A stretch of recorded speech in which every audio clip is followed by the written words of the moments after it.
So how many great things happened today? These people came and said hello to Leon, the plant got taken care of. Easy parking, wow, parked right in front of the house.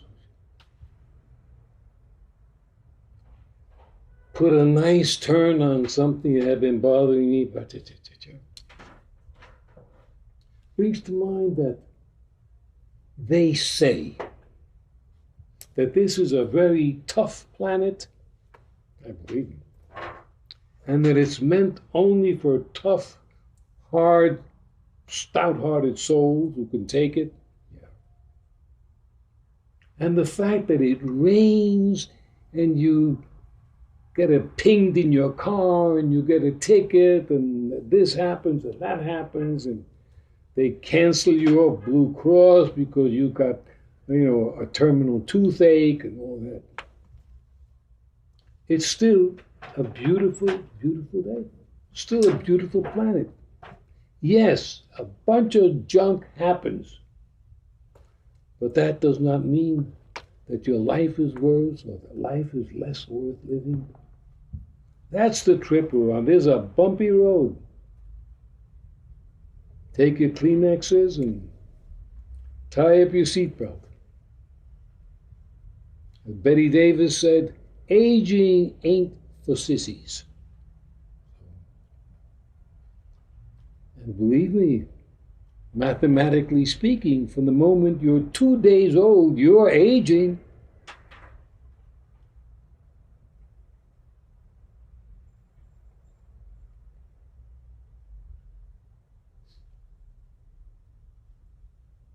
For the visitors, the guests, I sit in this chair. I have zero, absolutely no idea of what I'm going to say. Never.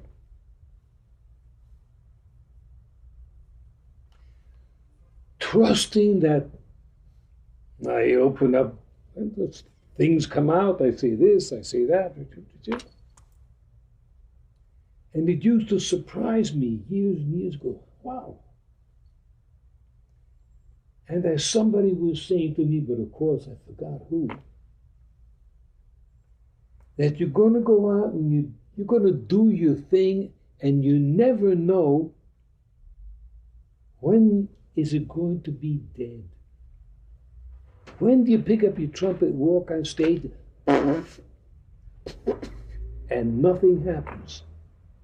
Or you get up to sing a song and nothing happens. Or you do whatever you do and nothing happens. Your luck ran out.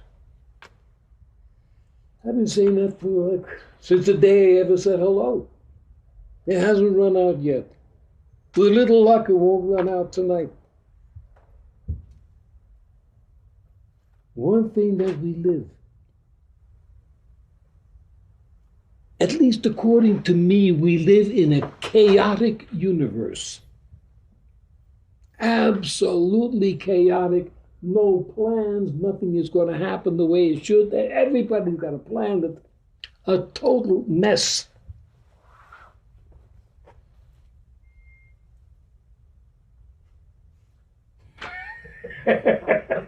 See, I didn't expect that. That wasn't part of the act. A total mess. What's going to happen tomorrow? That's too broad. What's going to happen now?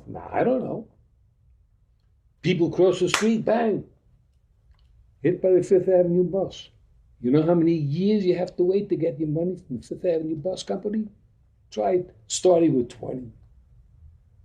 This happens, that happens. And you have no idea of what's going to happen. And even the things that you think might happen, and you think you're prepared to deal with in a certain way, well, they happen a little bit differently, and you strike out. Or you get a home run.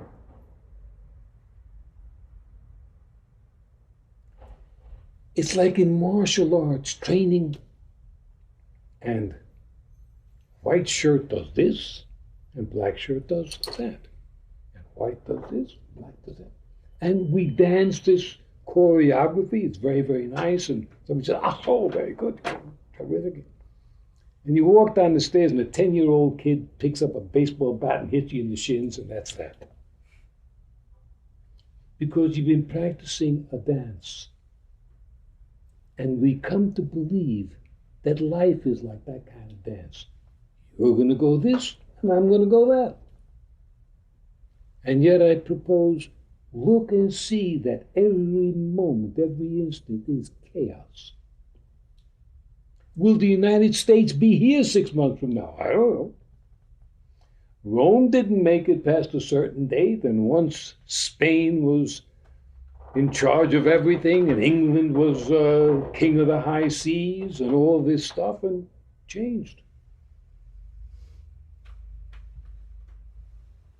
I'm trying to present the idea that as people, we have to be ready for change at a tenth of a second's notice. All kinds of changes. You've been catching the 7:15. You're home. Martha has been there with cocktails for 20 years. And getting ready, that's nice. And Martha says, George, I have to tell you something. We have to talk. To somebody who's been off their leash a few times, you kind of know, this might take a bad hop. George, I want to talk about our relationship. Any good lawyer knows where this is going. But at the end of the night, there is George with his bag packed, waiting to check into a hotel.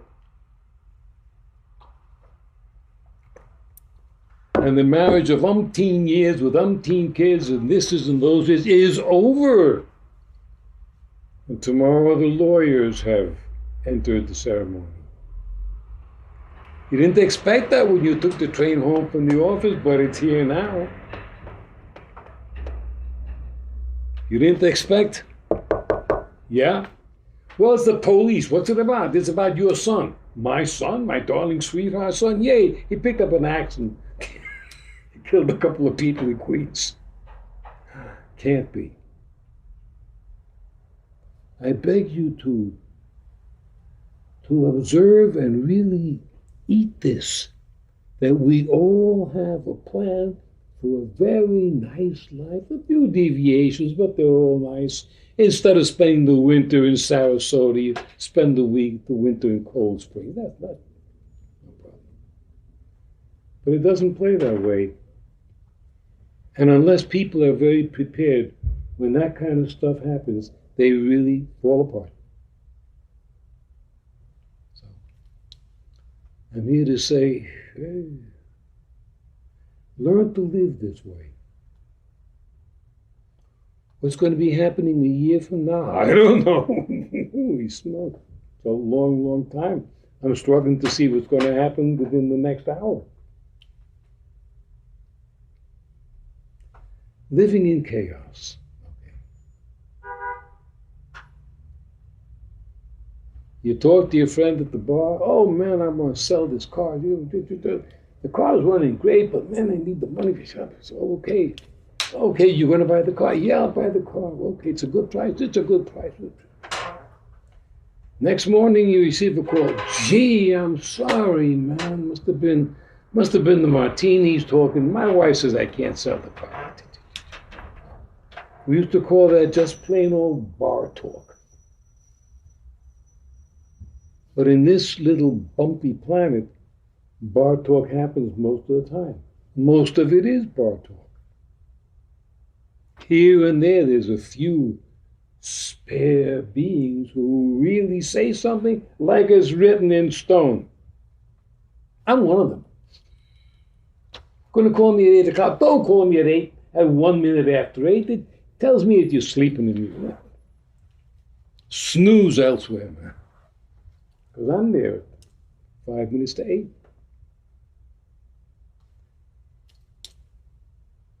Can you make that kind of world? That most of the people say is pure jive. He said that means zilch. And fortunately, to a lawyer in a court, it goes down that way. It's hearsay, it's talk. You said, he said, who said, what said.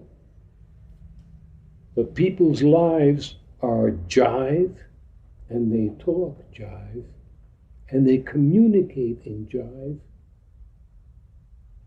And it's called like some kind of speak, where people say things that really don't hold up. And they're saying this to somebody who is so used to hearing conversation that doesn't hold up and living a life of where nothing happens the way it said it's going to happen, that it's acceptable.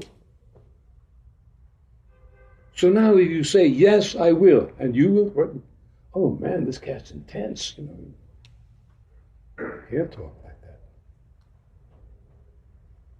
Study yourself, because you're not here to study from me, believe me.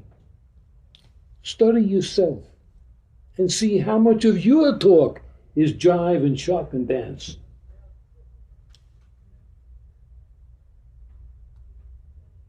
When somebody dances around you and the next morning, gee, I'm sorry, I told you that, man, my wife doesn't want to talk. Do you call them up to, hey, man, what kind of a thump are you, man? You told me to show up at the car. You can.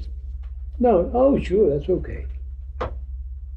How many times in our lives do we say to somebody, that's okay? When in your heart of hearts it isn't okay, but you feel like a bit of a jerk because, that's the way people live. How many people say, man, you're dancing on me, you're a jerk? Nobody said that. That's considered, oh my God, how savage.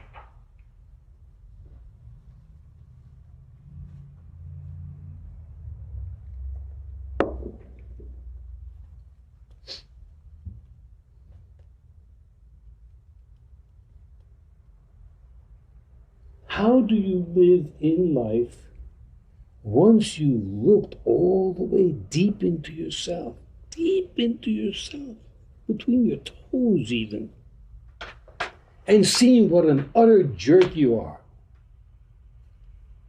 And you have to live with yourself because you're too cowardly to kill yourself. And then once you've done that, you begin to see people burning, staring eyes.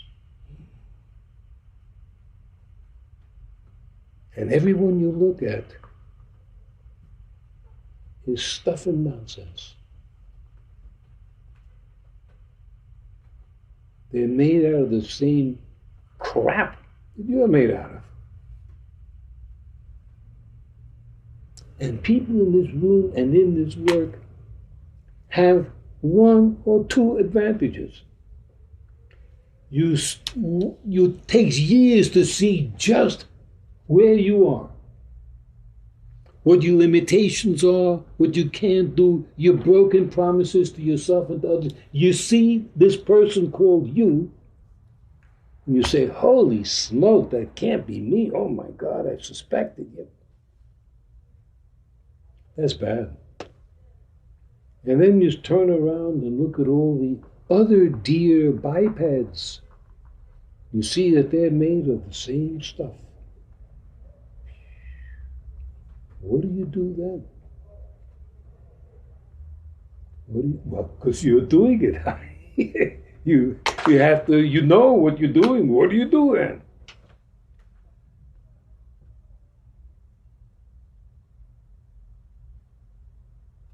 That seems to be what you do. And then we throw another one.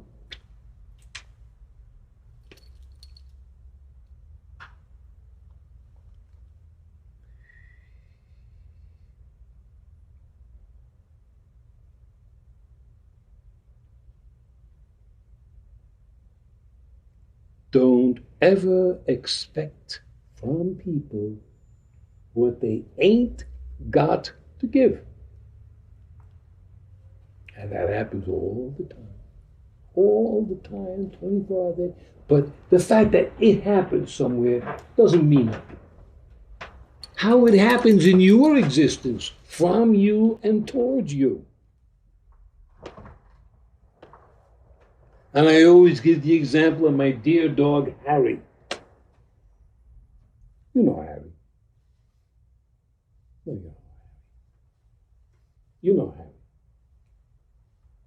Harry is a miniature Chihuahua. And he weighs about 5 pounds now, 4 pounds. He's got terrible teeth and no dentures. I've had him for 11 years. He has been there every day of my life. And I guess I failed him. He's not housebroken. Boom, over there, boom, over there. It's a favorite rug over here. He never misses that one. This is it. What am I going to do, hate him? Harry, why aren't you housebroken? Come on, that's why I did that for like the first 3 years or something. He's not housebroken. He's never going to be. If I expected him to be a dog that didn't mess up the house, I would have throttled him years ago and made a pancake batter out of him. Cats, if you come to my house and you present me with a beautiful leather couch, within a week it'll be shreds. Cats got to do something with their paws. They will shred everything that they see. I would drive myself insane, and Sue too. Sue's part of all of this.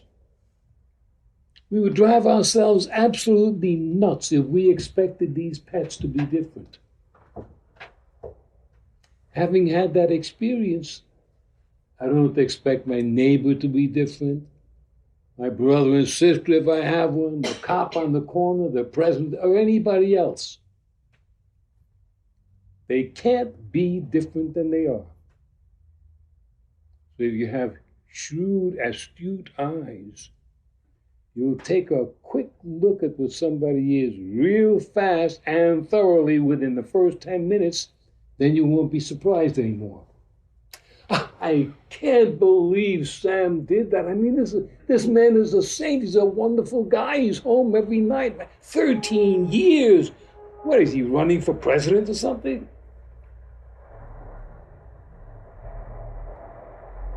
So you start seeing things with a hard-ass eye.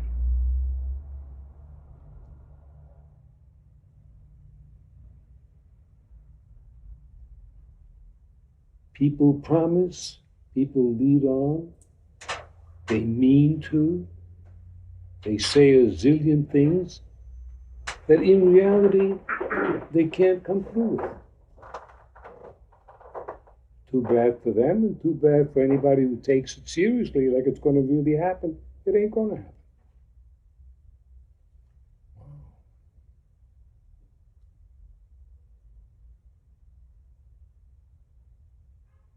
Oh, here's a little cute. You will die. You're looking good there, Mr. Peter, thank you.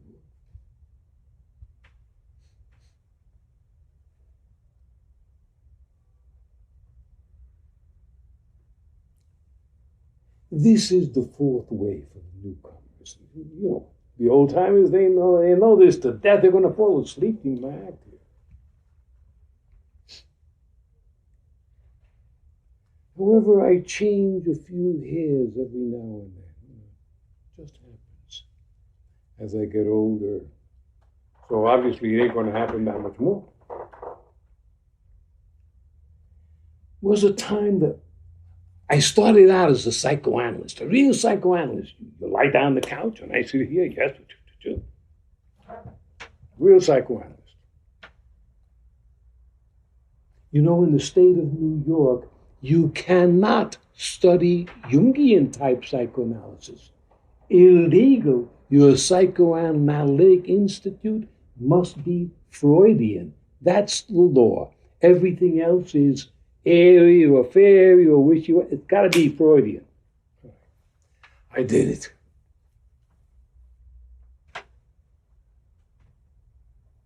So one time I used to say to myself, you go on the road of life and you find a person, it's kind of a puppy, a little dented, and you'll fix them.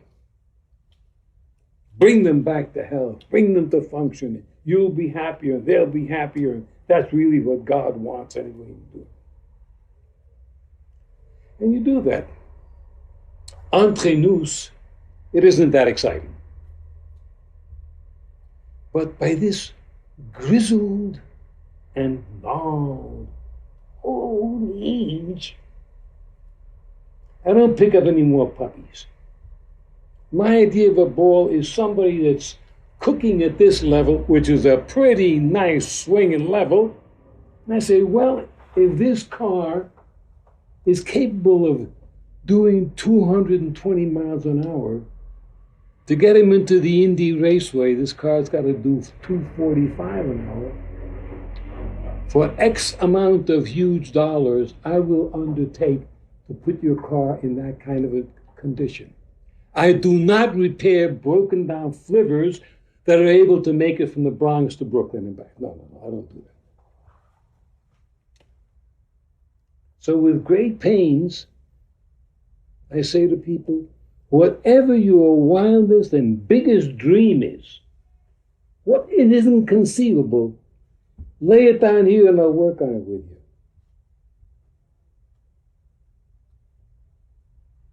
If all you want to do is,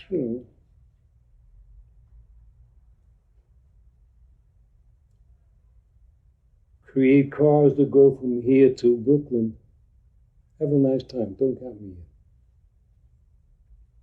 So this particular piece, we call the fourth way, let's see how accurate and responsible and quick you are. And then let's take that as a starting point to make it even more so. We're not going to have, poor puppy, he's been coming here for 6 months, but today he forgot how to get here. And that's rough. No way. So I say it again, at full voce. If you want to be forgiven, call God. Don't call me. I'm not in the forgiving business. I'm in the producing business and getting there and doing it and seeing what you want. And what are you going to do to achieve it? I'm assuming people want clarity. People want freedom. And that's what I work with. Now, what's the main object, the main threat between you and freedom? Don't you tell me. You look like you know. Let's see if we can find somebody who looks like they don't know. Do you know? Have you been here in the last few minutes? Hey, you had that look like you were in Chicago, window shopping on, Shore Drive.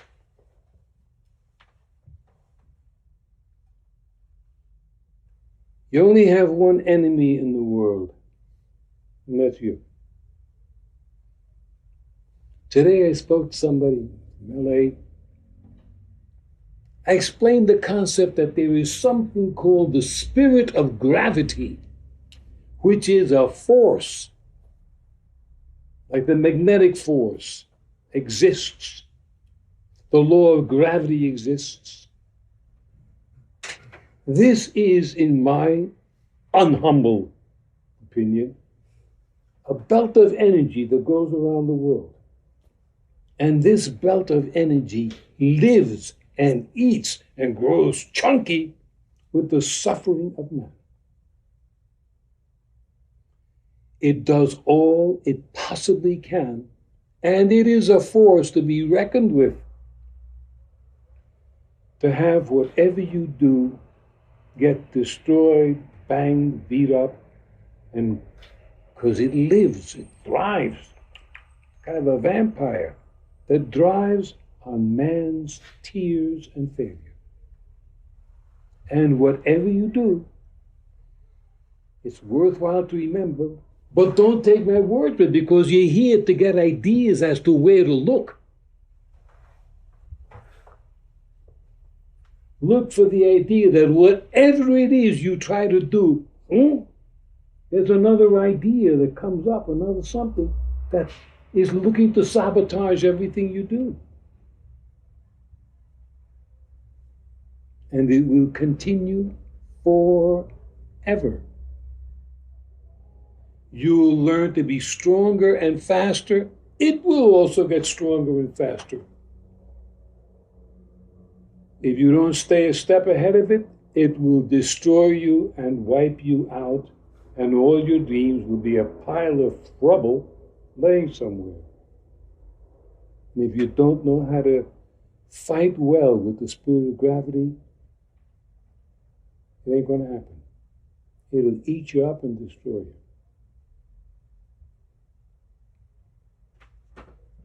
How about that idea to get, further out? You've got the drawing of the yin and the yang. And this part of the yin melts into that part of the yang.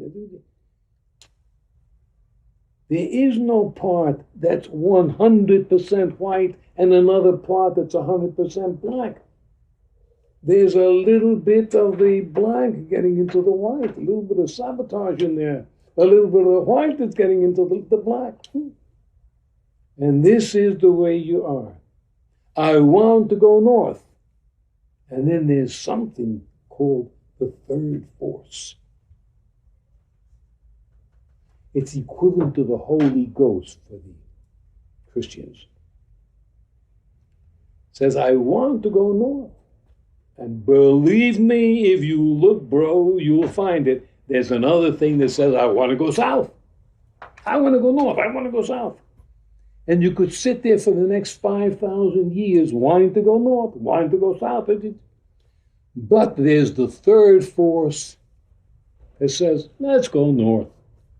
Now it's 2-1, and you pack up your thing and you go north. As you're going north, the spirit of gravity says, hey man, you're doing the wrong thing. If you didn't have that third force, forever and ever and ever, it would be, let's go north, let's go south.